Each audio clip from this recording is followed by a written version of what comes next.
நவ திருப்பதிகளில் ஒன்றான ஆழ்வார் திருநகரி அருள்மிகு ஆதிநாதர் ஆழ்வார் திருக்கோவிலில் திரு ஆடி சுவாதி திருவிழா.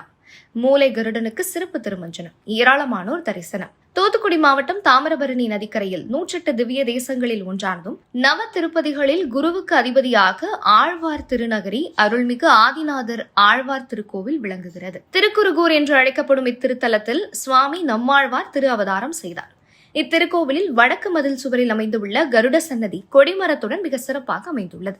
சன்னதி உள்ளே ஸ்ரீபாதம் உள்ளது. இந்தியாவில் வேறு எங்கும் இந்த அமைப்பு இல்லை. தெய்வ வாகனங்களுக்குள் திருமாலின் வாகனம் ஆகிய கருடனுக்கு தனி சிறப்பு உண்டு. கருடனை துதிப்பவர்களுக்கு நாகதோஷம் மற்றும் 16 வகை நோய்களிலிருந்து நிவாரணம் கிடைக்கும். கருட வழிபாடானது அவர்களது வீட்டில் விஷ ஜந்துக்கள் அண்டாது தொலைந்த பொருட்களும் உடனே கிடைக்கும். கருடாழ்வார் பட்சிராஜன், வைனதேயன், பெரிய திருவடி என பல நாமங்களில் வணங்கப்படுகிறார்.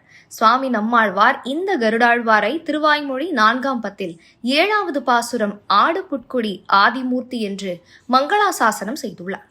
சிறப்புகள் வாய்ந்த பெரிய திருவடியான கருடாழ்வார் பிறந்த ஆடி சுவாதி இங்கு 10 நாள் திருவிழாவாக நடைபெறுகிறது. கடந்த 13ஆம் தேதி ஆரம்பிக்கப்பட்டு தினமும் காலையில் கருடனுக்கு திருமஞ்சனம் திருவாய்மொழி சேவா காலத்துடன் நடைபெற்று வந்தது.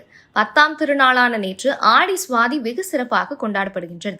இதற்காக காலை பெருமாளுக்கு நவகலச திருமஞ்சனம் நடைபெற்றது.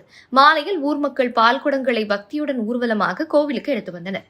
இவ்வூர் வழக்கப்படி அன்று பசுக்களிடம் இருந்து கறக்கின்ற பால் முழுவதும் கருடாழ்வாருக்கே சமர்ப்பிக்கப்படுகின்றன. ஸ்ரீ கருடாழ்வாருக்கு முதலில் எண்ணெய் காப்பு சாற்றியதைத் தொடர்ந்து பால் அபிஷேகம் நடைபெற்றது.